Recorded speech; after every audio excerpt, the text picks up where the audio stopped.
Now I'm here in Mexico City, working as a postdoctoral fellow at the Universidad Nacional Autónoma de México, or National Autonomous University of Mexico, if you will. Um, Both in my PhD studies and now in my postdoctoral research, I am interested in the relation between death and politics.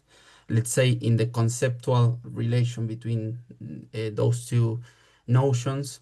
I work within the field of political theory. I am today or lately I have been deeply interested in death studies in general, and I am interested in reading them and in reading contemporary political thought in general regarding the relation, specifically regarding the relation between death and politics. So, for my PhD studies, or for my dissertation, I studied death and politics in the work of Elias Canetti, this Bulgarian author that some of you may know. A very complex author in the sense that he's not strictly a sociologist, he's not strictly a writer, a political theory. He's all of those things and more. He has written dramas and aphorisms and essays and lectures. So but anyway, I was interested in the relation between death and politics, and currently I am researching diverse perspectives on death and politics in contemporary political theory, let's say in the 20th century political theory. The title of this conference is this talk.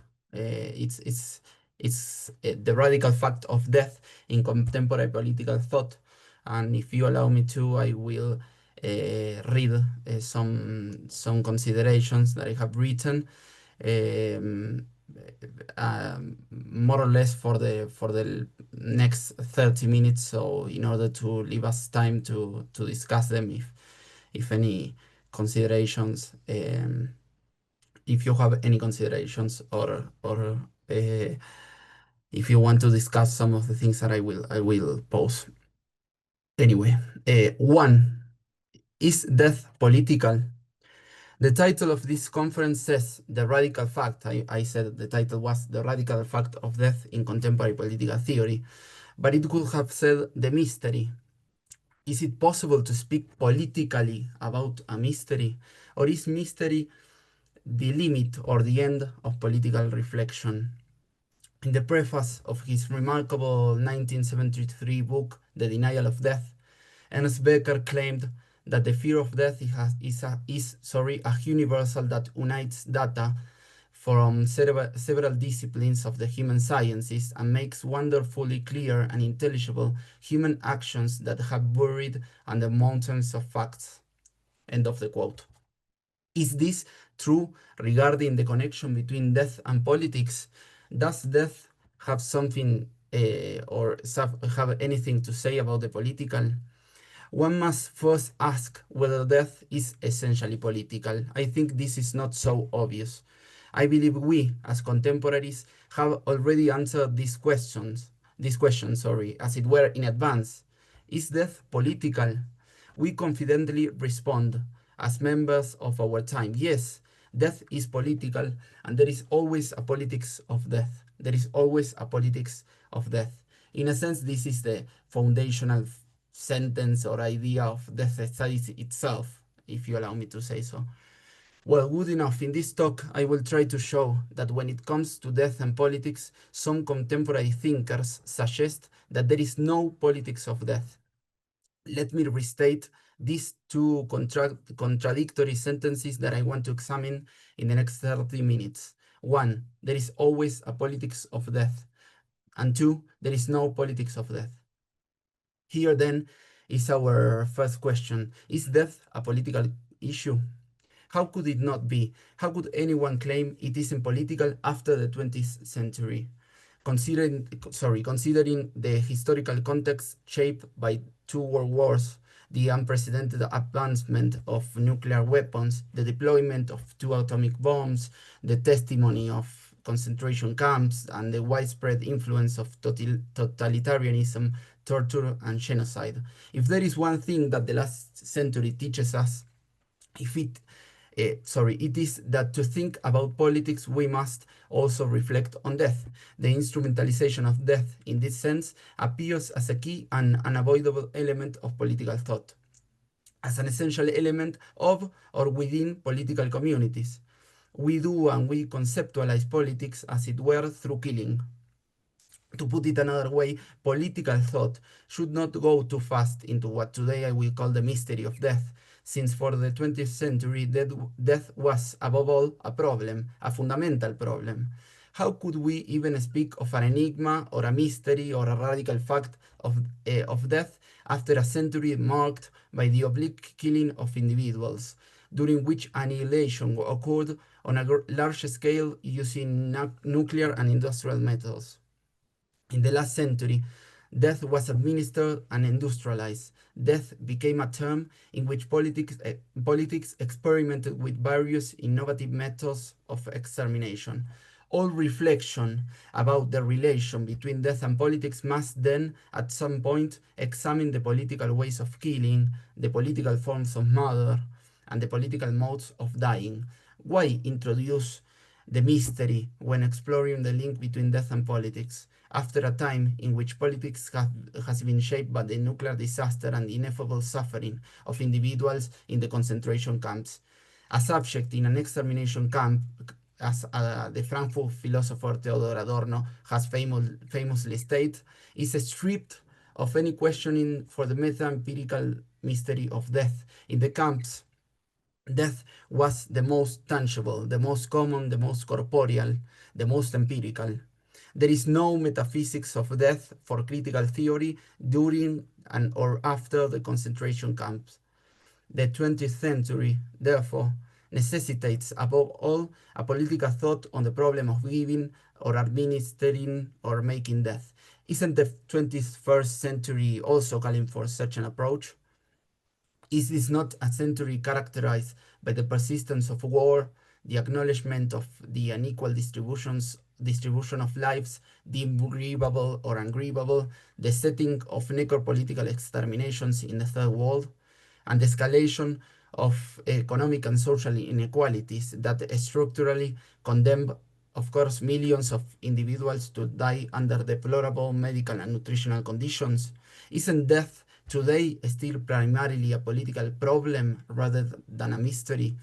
If Adorno argued that a metaphysics of death after Auschwitz was impossible, Achille Mbembe, the founder of the idea of necropolitics, reiterated in 2003 that death is not an abstract concept but the most tangible one.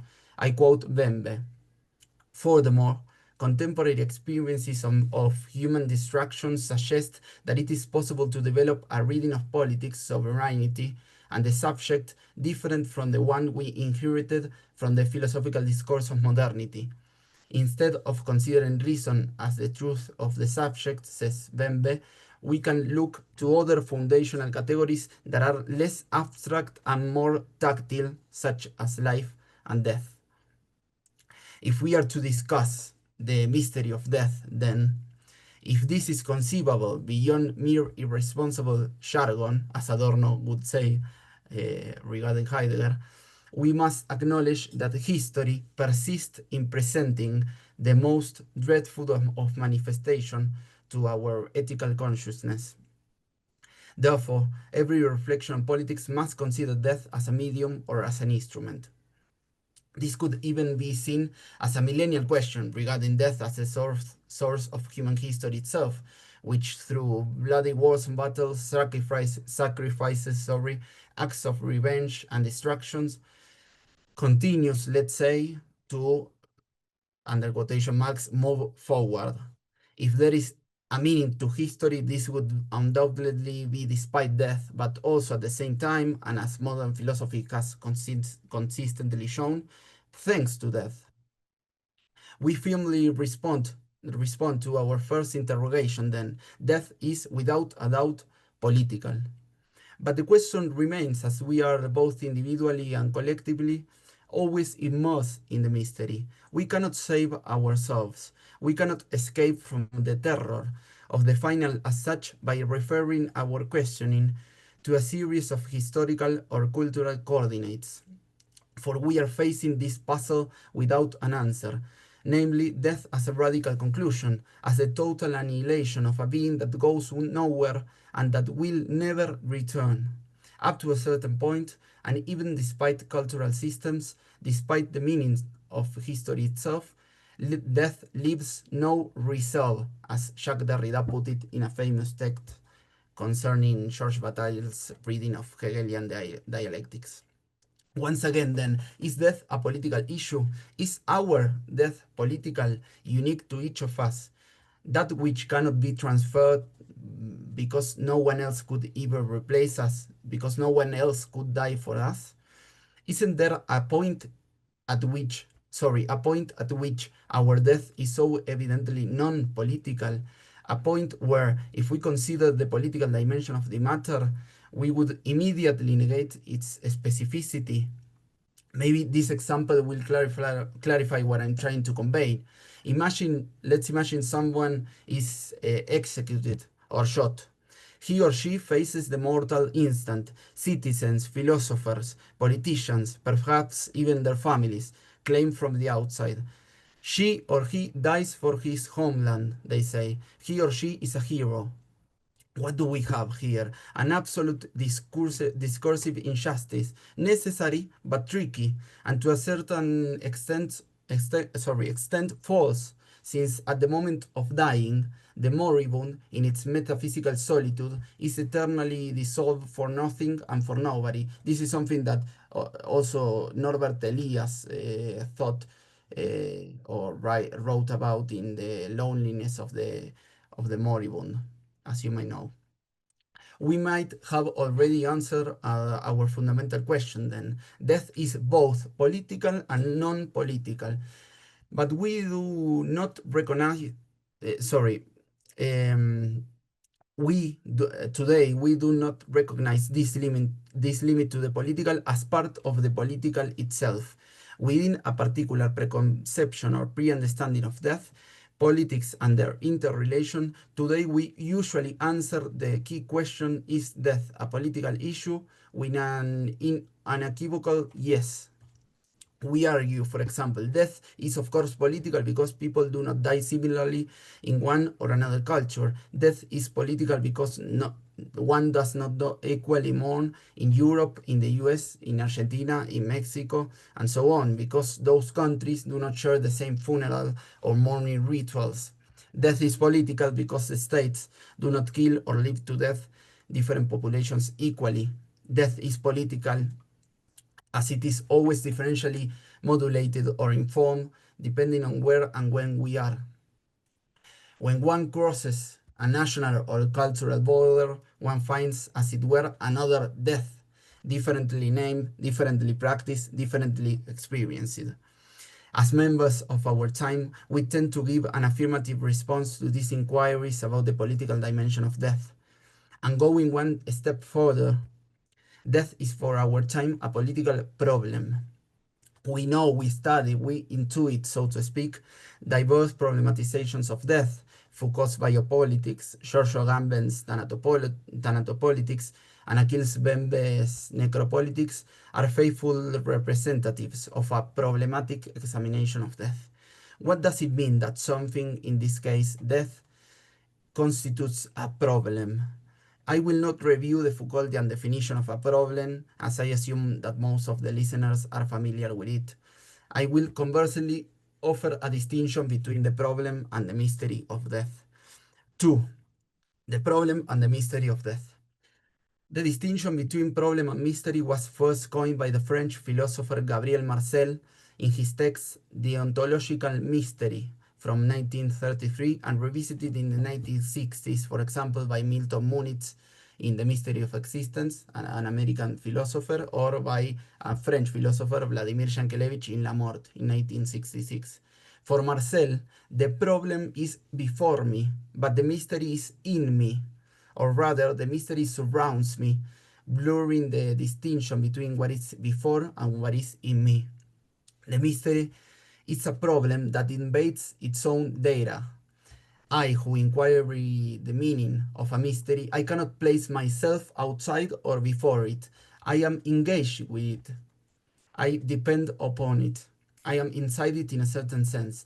It envelops me and it comprehends me. Reading Marcel's notion, Shankelevich argues that to be involved in the mystery of death is, for anyone who thinks, like being below the waves, surrounded by the water. The rational and reasonable man or woman, says Shankelevich, is both in death and outside death, where he or she thinks it. In thinking death, death becomes a problem like any other, no longer mysterious, and belonging as much to the demographer as to the biologist. End of the quote. Contrastingly, with the problem, then I am outside. I look at death from the outside. Indeed, if one considers the problem or phenomenon of death objectively, from a general and everyday point of view, one does not find a metaphysics of death, but a physics of death, that of the biologist, the demographer, the sociologist, the physician, and also that of the critical thinker of power, as I previously mentioned with the tactile characterizations of death in Adorno and Bembe's reflection. Death is indeed a biological phenomenon, not so different from birth, puberty, or aging. Death is a lethal phenomenon, a determinable and foreseeable event according to the characteristics of a given species. Death is, from a legal point of view, also an entirely daily phenomenon, for which there are offices, civil departments, and so on. For the demographer or for the sociologist, population increases by births and decreases by deaths. There is no mystery at all in this, according to Shankelevich, simply a natural law and a natural empirical phenomenon. This naturalness of death, therefore, safeguards its meaning by including it in the laws that account for it, that determine it, that contextualize it, and that register it. The problem, then, stands before us like an object in broad daylight. The problem is measurable and can be instrumentalized. The problem is mediated by diverse contexts and characteristics, which can be transformed and even manipulated. The problem has a history, one for which we must, indeed, critically provide an account. Thus, thinking politically about death, for this problematic perspective, let's call it, involves analyzing how death is continually constructed as an object of history, as an element of culture, and as an instrument of power. To think about death politically would mean interpreting how the ways of death and dying are products or effects of a specific way of being in the world. As far as these contemporary tendencies, this problematic perspective, hold a certain hegemony, it is necessary to introduce, I believe, a set of questions on the scene of this discussion. What space remains in our current reflections on death and politics for death as the subtraction of meaning? What space is left in our critical imaginaries for the cosmic dimension of death, for the confrontation with its crushing nature, its tremendous force? Can the meaning of any history or any culture truly reduce the absolute negativity of death? So, to put it in Hegelian terms, can its mystery be overlooked in political thinking? How should politics, once the gravity of these inquiries is recognized, position itself in the presence of this enigma? These objections I am raising subtly suggest the insistence on a border, the very border between death and politics as part of history. For the biologist, the demographer, the sociologist, death is a problem that resides within our biological, demographic, or social history, seen as just another element to consider. Politics modulate, inform death, as it were, maybe even use it as a weapon or as part of a given strategy. On the contrary, for the thinker who intends not to reduce the mysterious aspect of this matter, politics is shrouded by the mystery of death. Every political inquiry is surrounded by death.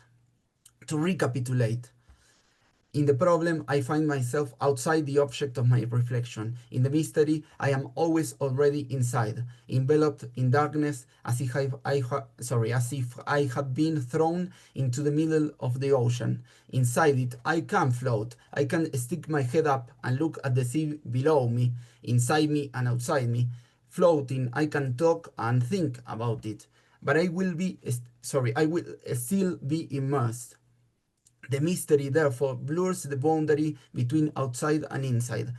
James Cars, American philosopher, in his book Death and Existence, describes with tragic clarity this impossible immersion. And I quote, all knowledge, whether about the world or about ourselves, contains within it an inextinguishable mystery.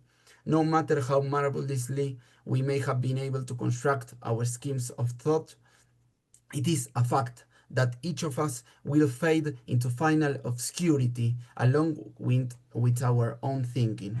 End of the quote. 3. There is no politics of death. What relation exists between death and politics for those who embrace this perspective of the mystery? We have reached the general hypothesis of this talk. Death and politics are simultaneously co-implicated and mutually irreducible. They belong to each other, they are inextricable, but at the same time, they are somehow independent. They cannot be reduced to each other. First, death and politics are then always intertwined, because because one does not exist without the other. Death is always the driving force behind politics. Where there is politics, there is death.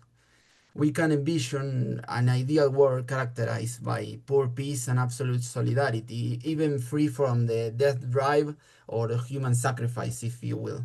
But there will only be the political where there remains as a possibility, as a mere possibility, the horizon of giving death to the enemy. I am following here, obviously, the famous notion of the political of Carl Schmitt. Conversely, the very forms in which one kills, dies, and ceases to die are always political, in the same sense I mentioned earlier.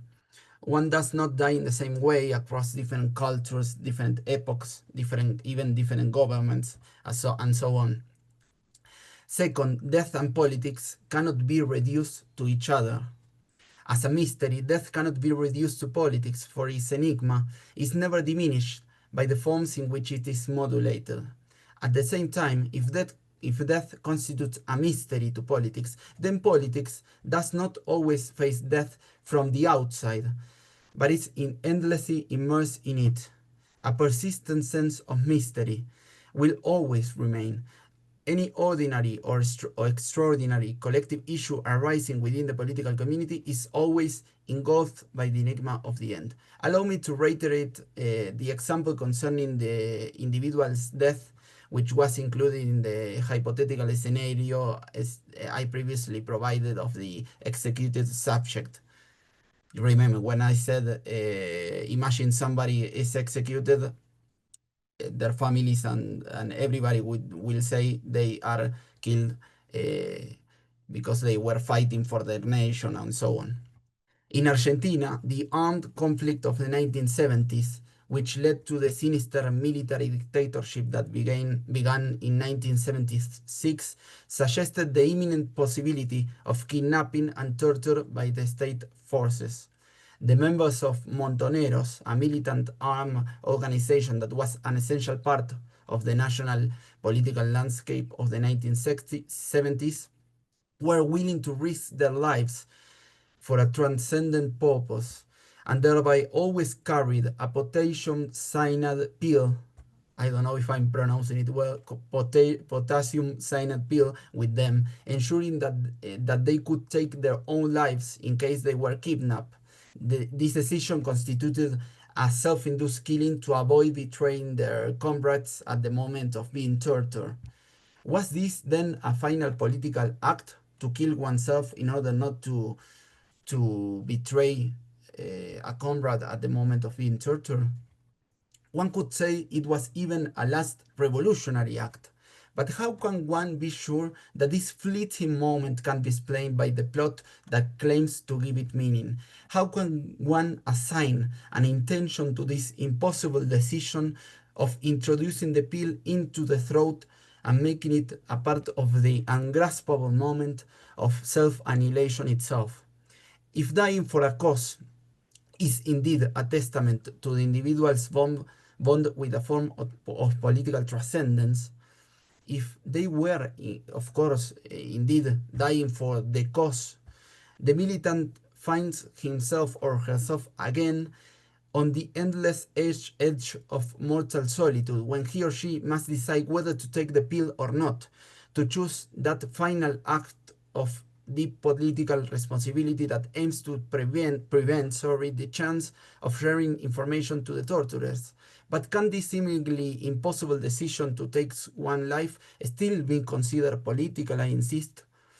This is one way of suggesting that to some degree there is no politics of death.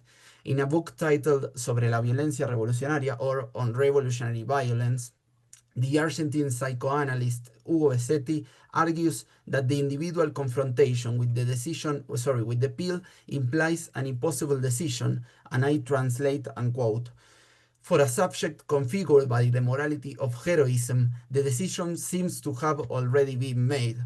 But beyond the fabulous stories and retroactive appropriations, beyond the exemplary legends and revolutionary hagiographies, those who die are men of flesh and blood, and in truth, no one knows how they assume their own death." We have reached the main point I wanted to share with you. In order to consider death politically, one must, in a way, assume that there is no politics of death. There is always a politics of death, and there is never a politics of death.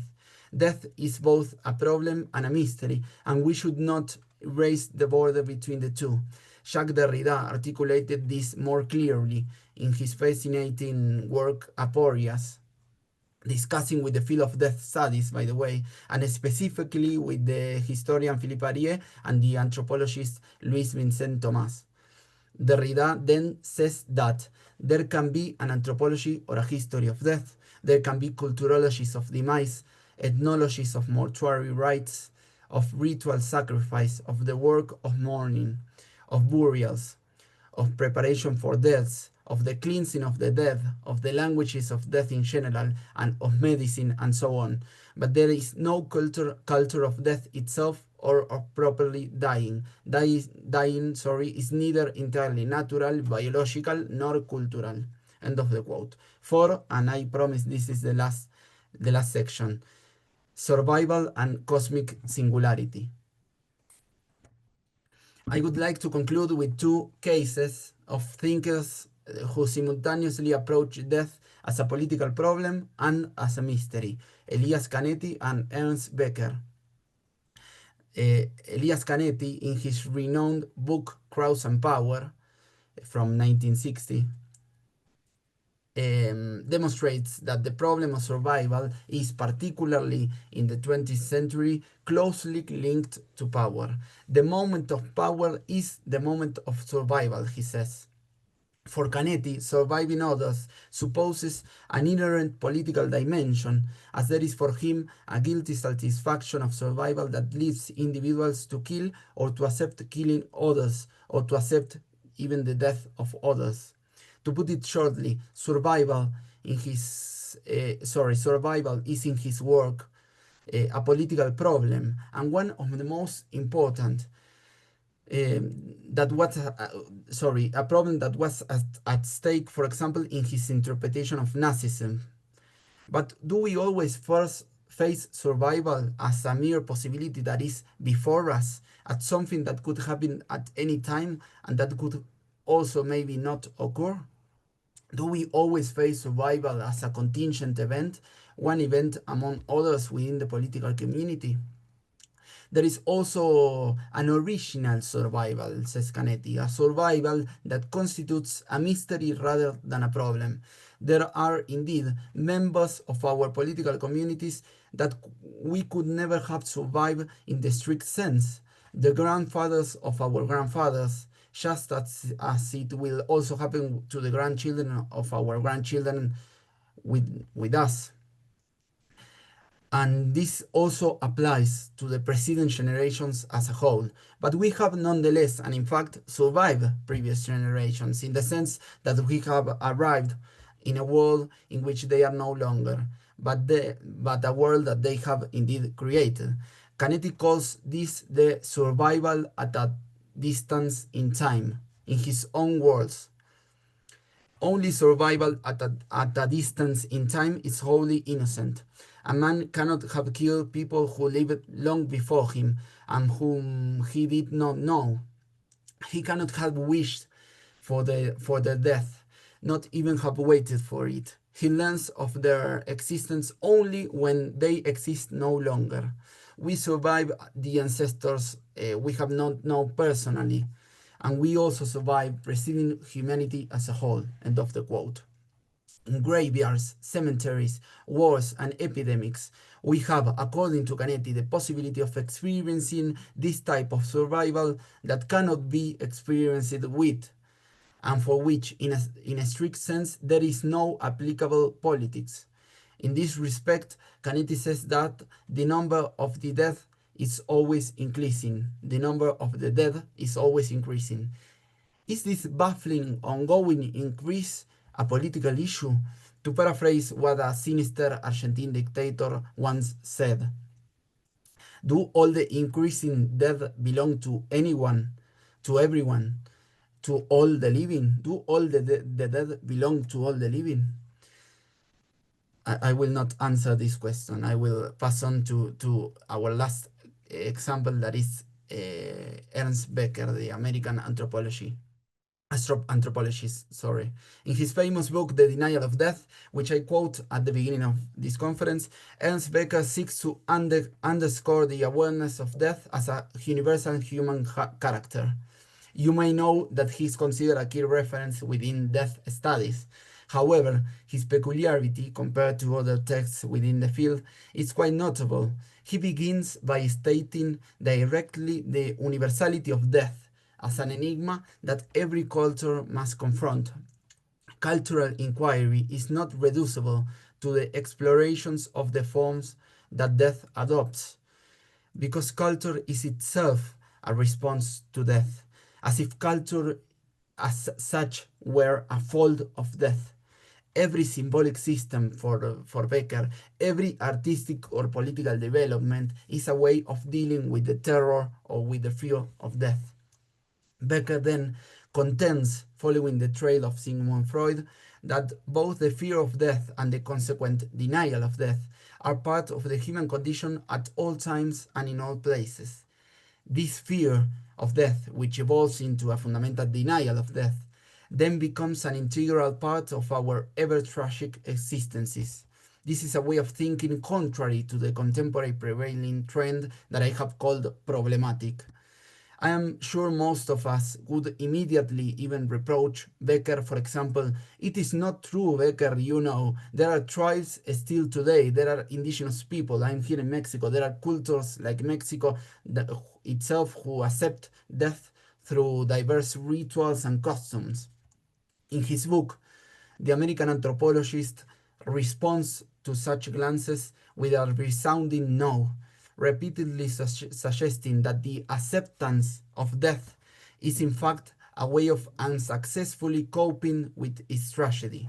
In other words, saying yes to death does not erase or cancel out the tragedy in any way. Acceptance or reconciliation, to put it differently, represents a folding of the constitutive negation of death. To be human is to negate death. To live within a culture is to deny death. Could this reflection on the universality of death and the fear of death and the denial of death still be political? Becker's proposal aims at making us realize, as part of our reflection on the human condition, that the fear of death is universal. From his perspective, the universal fear of death always leads to the human need for heroism. Heroism is part of our fundamental narcissism, an idea that Becker obviously takes from Freudian psychoanalysis. No one can avoid being narcissistic. Narcissism compels us to aspire to feel the entire world. And where we see this most is in childhood. The child wants the totality of reality. The child's narcissism is inseparable from a lack of sense of the cosmos. We must find, according to Becker, our cosmic specialness and feel special because we live in a meaningless world. The child then expresses the human general destiny, for they seek to achieve a cosmic meaning, and the fight between two or more siblings, the narcissistic game of wanting more toys, more food, or more of everything, or of wanting to stand out, embodies a universal human dilemma for Becker. It is neither a problem of bad education or the evident evils of a given social system. Narcissism is an essential part of a child's need to believe that they are the most crucial person in the universe. The quarrel between two siblings then reflects the fundamental human condition. Children, says Becker, express man's tragic destiny. He must desperately justify himself as an object of primary value in the universe. He must stand out, be a hero, make the biggest possible contribution to world life, show that he counts more than anything or anyone else. Beneath any small or big aspiration, whether we aim to become president, to have a family, to earn more money, to be a good friend, or to be a great athlete, whether we seek to merge with nature or to construct a building, to a temple, a cathedral, a totem, or a skyscraper on a grand avenue, beneath any human aspiration, claims Becker, throbs the ache of cosmic specialness, no matter how we mask it in concerns of a smaller scope. The interesting thing, and I will wrap up with this, is that we cannot achieve this yearning for cosmic singularity alone. For Becker, each cultural system is a dramatization of early heroics. Culture is itself a heroic or mythical system in which people, says Becker, serve in order to earn a feeling of primary value, of a cosmic specialness, of an ultimate usefulness to creation, of unshakable meaning. In this sense, every culture is a culture of death, as culture is always a universal answer to the mystery of death. But at the same time, each culture is only one particular culture of death, understood as, of course, as a set of practices and languages, rituals and symbols that enable it to cope in its singular form, in the case of each community, with finitude. Therefore, to emphasize the mystery of death, as I have done in the last 30 minutes, when reflecting on politics, would not mean to overlook the cultural and historical mediation of our problems. I don't want to be misunderstood in this point. I studied sociology and political science, so I am fully aware of the fact that we must reflect on the politics of death, and that is crucial for our critique of social life. Beyond the cultural and historical modes of death and dying, I am fully aware of it. There is nothing more than that. We always experiment death from this side of the final line. Namely, we experience the mystery of death, we name it, we intuit it only as members of a given nation through its languages and imaginaries, only as gendered subjects, for example, always from the enigma of our gender, or as particular or only as particular individuals, even with name and surname, through the question for our absolute singularity. But at the same time, ultimately, one dies neither as a human, neither as a Mexican or Argentine person, nor as a man or as a woman, nor even as this particular individual that I am in the first person and with my own name. I don't die as Tomás Speziale in a sense. What I'm trying to say is that death cannot be totally expressed by the history or the narrative that signifies any subjectivity or any culture. Death is always, let's say, something more. The mystery consistently persists. In summary, Thinkers like Becker or Canetti, among others, approach the relation between death and politics quite differently from what we are accustomed to. They compel us not only to problematize an issue that itself always step in history and culture, but also to acknowledge the cosmic dimension of our historical problems. Or, as I said before, when examining death and politically, one may have to state that death is not political in a given sense, or rather that somehow there is no politics of death.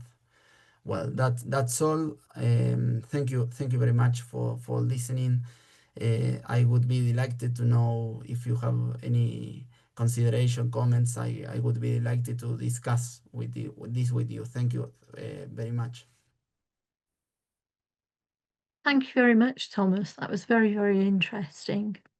I don't know if anybody's got any questions for Thomas. If so, if you'd like to unmute yourself and start your video, then do please do so, or pop the questions in the chat.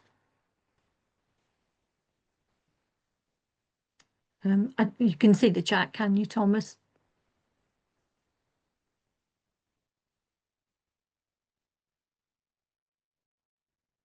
You're muted, so we can't hear you.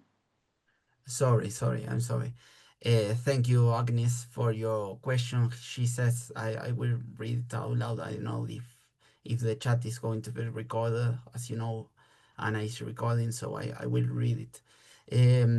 She says, thank you for this great talk. I was surprised you didn't mention suffering.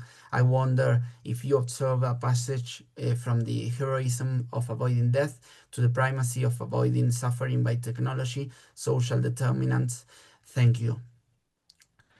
Okay, I think this question is key, at least in the sense that, well, I mentioned Ernst Becker. I think you may know him, of course, and I don't know if you know this, but Ernst Becker, whose most famous book is this one, The Denial of Death, uh, was well, he was an anthropologist, but he was really committed to psychoanalysis in general, and he was interested in thinking death, in thinking the denial of death as one main problem regarding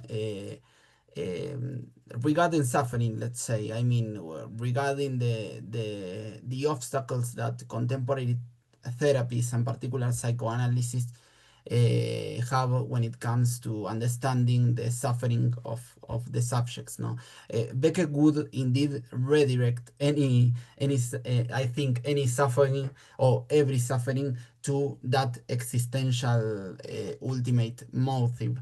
Um, I'm not sure. Okay, I'm not sure what do you particularly mean with avoiding with the technology part of your question, but when I said I would just say that when I said that, of course, the mystery, I didn't put it in this way, but I will say it like this now. The mystery is always shown, or the mystery manifests itself in the problems of death, in the problematics of death. And in that sense, I believe that suffering is a key part of this matter. What I mean by this is that I think that your question is key in the sense that when we talk about these things, I mean, I will put it this way. I am not posing that, I am not claiming for this mystery of death to be regarded only as a theologian, as a theology problem, nor only as a metaphysical problem. This is, of course, a social problem, a political problem. What I think is that social approaches, medicine approaches to death, political approaches to death must consider the suffering that emerges as a result of not only as a result of the effective ways and horrible ways in which death is, for example, unequally distributed in social life, in which the states kill certain parts of the population or certain populations and not others, but also the suffering that emerges from the mere existential fact of death as a radical conclusion that has no answer. So, anyway, I don't know if I have completely understood your question, but thank you very much for the comment.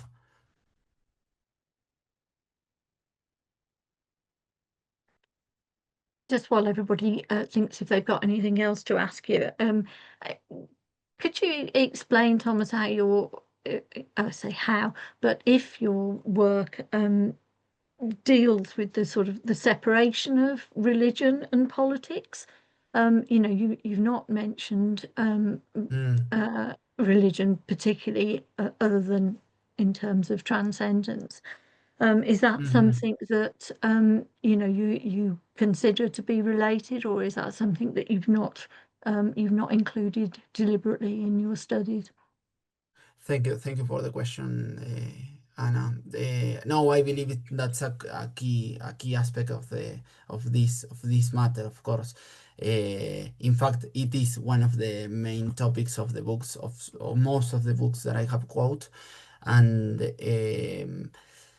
I think your question is a key question in the sense that what is at stake here is a relationship with transcendence, and the negation of uh,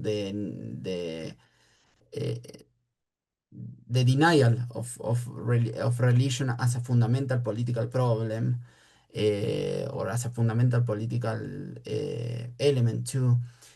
I believe it to be part of the tendencies that I know so subtly criticized in my talk. Um, I said transcendence because I do believe that this has to do with religion. I am not religious myself, but I believe that even within modernity, or even within modern political thought, we cannot just overlook the fact that um, political life is still rooted in transcendence. As we all know, I mean, theoretical political concepts, as one political theory of the last century put it, are theology concepts that have been secularized. So when we talk about the state or the president, we are still being religious, and uh, in that sense, I believe that, and I will finish with this my answer, but the the profoundness or the deepness or the gravity of this issue as a political issue. I mean, the idea that I am posing that the mystery of death must be considered a political issue, although it would that may signify that there is no politics of death, but that doesn't matter. The idea that the mystery of death is a political issue, to me, a specific modern idea, in the sense that it is in modernity, with the crisis of religion, that we have to deal with this impossible challenge of confronting death and politics, because it is today that death, today I mean in our modern or postmodern secularized world, in which death, in a sense, means the tragic subtraction, absolute subtraction of meaning. I mean the radical conclusion. And nonetheless, it's still for me a religion. It concerns a religious dimension ultimately, of course. But anyway, sorry if I couldn't answer you. So my English is not so fluent nowadays. Thank you for the question.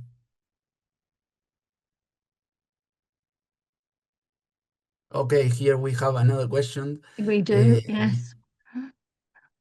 Do okay, yeah, yeah. you want? Shall I Sorry. read it? David says, uh, thank you from the future. It's 2 a.m. where he is, and he really appreciated it. Your description of the study of death as a problem and a mystery resonated with me, especially seeing death before me and within me, or metaphysics. How do you personally find a balance between these two dimensions whilst examining the medium stroke platform of death?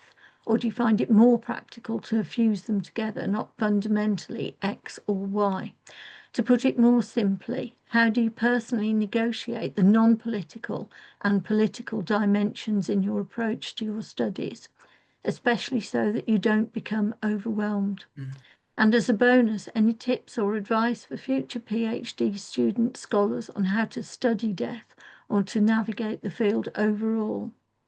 Is there a way for us to access and cite your speech or essay and the reference materials today?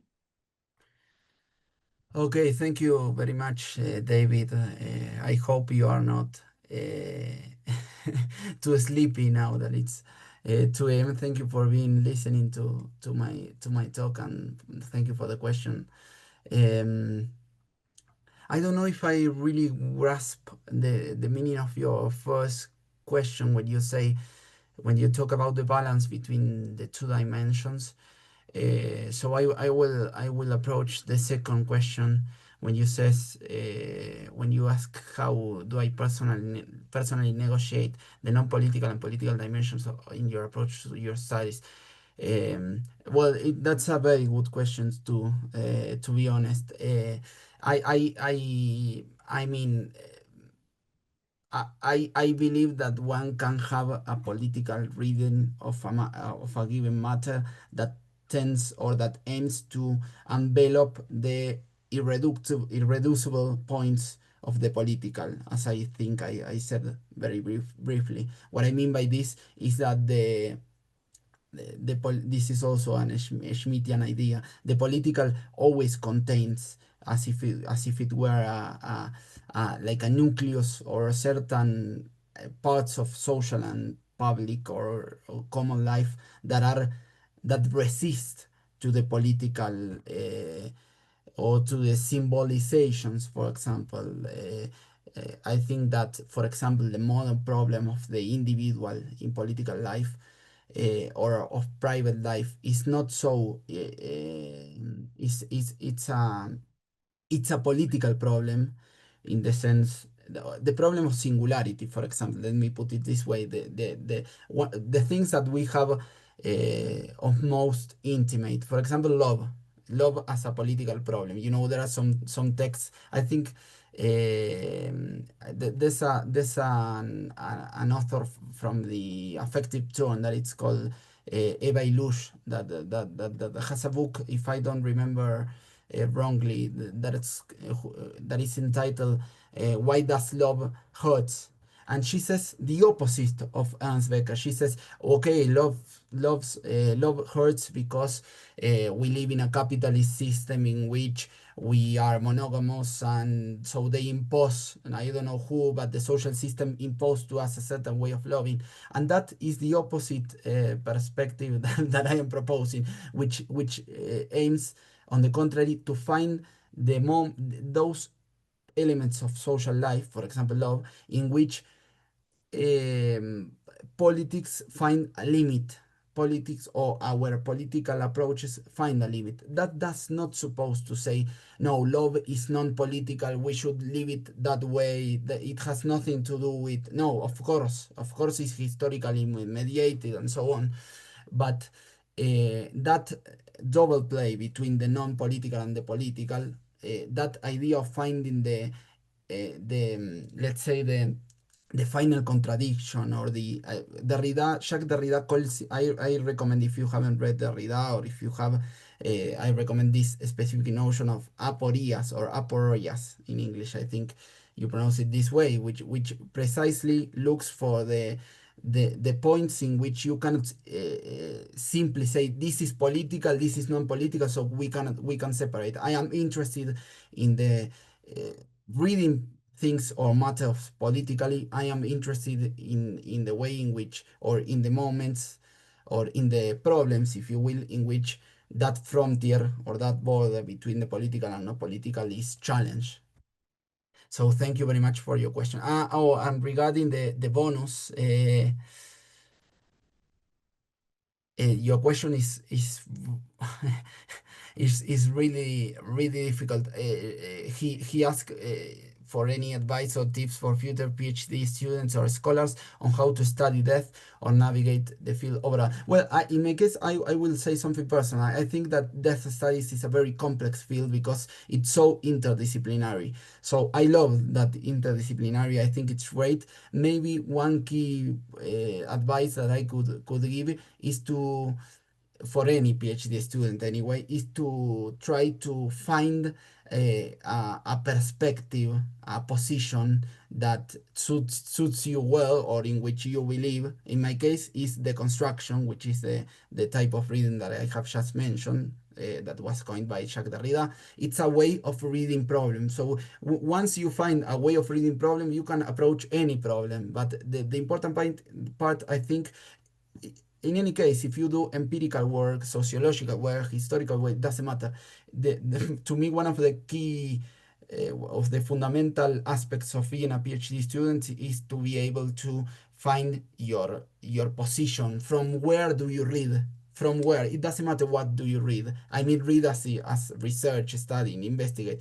If you know your origin, let's say, if you know where are you stand, your perspective, then everything becomes more clear, and then it's also you are not so overwhelmed by the multiplicity of studies and articles that contemporary academia has. Because if you start by saying I don't know my perspective but I have to read all, you are going to get crazy. That would be my main advice. Thank you. That's a great question. Have you got any publications that you could pop in the chat for people who are watching? Yes, of course. I will